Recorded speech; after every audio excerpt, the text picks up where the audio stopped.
बहुत समय पहले हरे भरे पहाड़ों और नदी के किनारे बसा एक छोटा सा गांव था। गांव में लोग मेहनती और सरल थे। वहीं पर रहता था रामू, जो एक गरीब किसान था। रामू की पत्नी सीता दयालु और धैर्यवान स्त्री थी। उनका एक छोटा बेटा मोहन था। रामू और उसका मित्र गोपाल गांव के सबसे ईमानदार और भरोसेमंद लोग माने जाते थे। एक दिन दोनों छाया के नीचे आराम करते हुए बात कर रहे थे। गोपाल, कितनी मेहनत करता हूँ, फिर भी फसल ठीक से नहीं होती।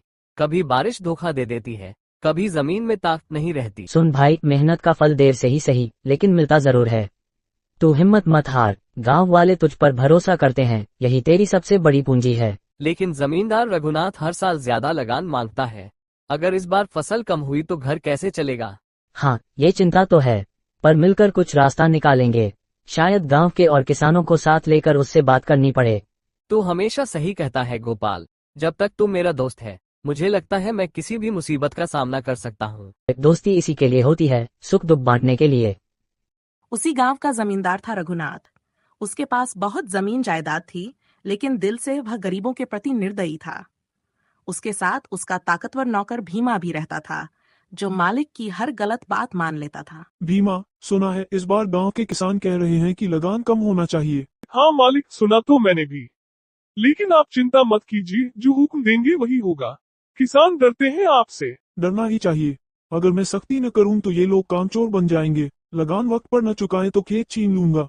कहा मालिक, मैं सब देख लूंगा। किसी ने जरा भी विरोध किया तो उसे सबक सिखा दूंगा। तुझे इसीलिए रखा है, मेरे हुक्म का पालन कर और किसानों को मेरी ताकत का एहसास दिला। जैसा आप कहें मालिक, आपके लिए गांव का हर आदमी सिर झुकाएगा। रामू ने इस बार बहुत मेहनत की। वह सुबह जल्दी बैलों के साथ खेत में जाता और देर शाम तक काम करता। सीता घर का काम संभालती और खेत में भी मदद करती। कभी कभी मोहन और सीता भी आ जाते। कुछ दिनों बाद फसल पकई। खेत सुनहरी बालियों से भर गया।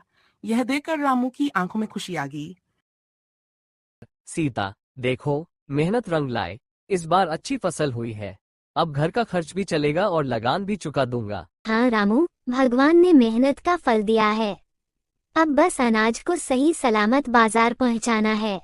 फसल कटाई के बाद रामू ने अनाज बोरी में भरा और बैलगाड़ी पर लाद लिया। बैलगाड़ी खटखट करती हुई गांव की कच्ची सड़क पर चल पड़ी। रास्ते में गोपाल भी मिला और हौसला बढ़ाते हुए बोला, रामू, तू सच्चा मेहनती है। देखना, आज अनाज अच्छे दाम पर बिकेगा। बस यही दुआ है भाई, मेहनत बेकार न जाए। रामू बाजार पहुंचा। वहां लोगों की भीड़ थी।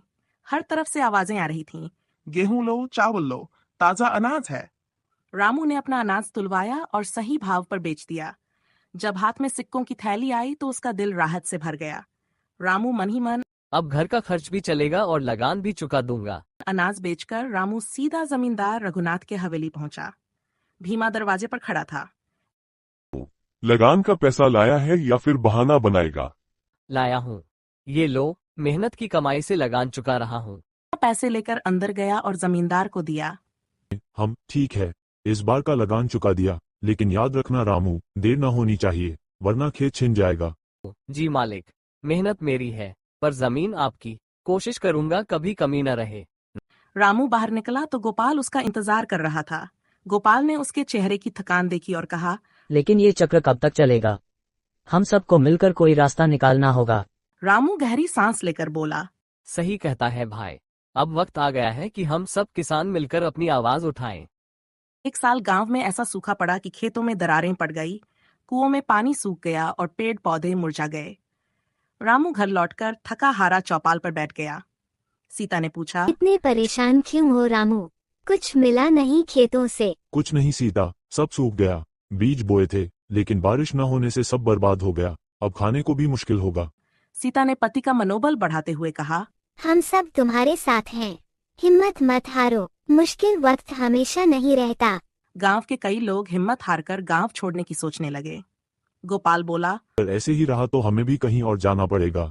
नहीं गोपाल, मैं अपनी धरती छोड़कर नहीं जाऊंगा। भगवान जरूर कोई राह निकालेंगे। उसी रात रामू को सपना आया। उसमें एक दिव्य साधु प्रकट हुए। साधु ने कहा, रामू, चिंता मत कर, पुराने बरगद के पेड़ के नीचे एक जादुई घड़ा दबा है। उस घड़े से अमृत जैसा पानी मिलेगा, जो कभी खत्म नहीं होगा। लेकिन याद रखना, उसका पानी सबके साथ बांटना। अगर स्वार्थ करोगे तो वरदान श्राप बन जाएगा। सुबह होते ही रामू ने यह सपना सीता और मोहन को सुनाया। सीता ने कहा, यह जरूर भगवान का संकेत है, हमें इसे सबके भले के लिए इस्तेमाल करना चाहिए। रामू ने गोपाल को बुलाया और दोनों ने पेड़ की जड़ों को खोदना शुरू किया। सचमुच वहां मिट्टी का एक पुराना घड़ा दबा मिला। ढक्कन खोलते ही उसमें से निर्मल जल बहने लगा। रामू ने सबसे पहले अपनी पत्नी और बेटे को पानी दिया। फिर उसने गौरी दादी, पड़ोसियों और पूरे गांव में बांट दिया। धीरे धीरे खेतों में हरियाली लौट आई, कुएं भर गए, जानवरों को चारा मिलने लगा और गांव फिर से खुशहाल हो गया। यह सब देखकर जमींदार रघुनाथ को जलन होने लगी। उसने सोचा, अगर यह घड़ा मेरे पास होता तो मैं पानी बेचकर सोना कमा लेता, फिर सारा गांव मेरे आगे झुकेगा। अपने नौकर भीमा से कहा। कल रात हम वो घड़ा चुराएंगे, रामू जैसे गरीब को इसका हक नहीं है। भीमा ने डरते डरते पूछा, मालिक, ये तो पाप होगा। सब गांव वाले रामू की इज्जत करते हैं। जो मैं कह रहा हूँ वही कर, वरना नौकरी से निकाल दूंगा। रामू समझ चुका था कि जमींदार लालच करेगा। उसने असली घड़ा घर के नीचे गाड़ दिया और ऊपर एक साधारण घड़ा रख दिया। रात के अंधेरे में रघुनाथ और भीमा चुपके से आए और नकली घड़ा उठा ले गए। जैसे ही उन्होंने उसे खोला, उसमें से पानी नहीं बल्कि घना धुआं और बदबूदार कीचड़ निकला। पूरा घर गंदगी से भर गया। मालिक, ये तो श्राप है। भगवान ईमानदारों को वरदान देते हैं, चोरों को नहीं। अगले दिन गांव की पंचायत बुलाई गई। रघुनाथ शर्म से सिर झुकाकर बोला, भाइयों, मैंने लालच में आकर गलती की, मुझे माफ कर दीजिए। जमींदार जी, लालच इंसान को अंधा कर देता है। अगर आप सबके साथ मिलकर काम करेंगे तो गांव और भी खुशहाल बनेगा। रघुनाथ की आंखों में आंसू आ गए। उसने कहा, मैं अपने खेतों से अनाज बांटूंगा और गांव को खुशहाल बनाऊंगा। उस दिन के बाद रघुनाथ सचमुच बदल गया। उसने किसानों का कर्ज माफ किया, स्कूल और कुएं बनवाए और गांव के कामों में रामू और गोपाल के साथ हाथ बटाने लगा।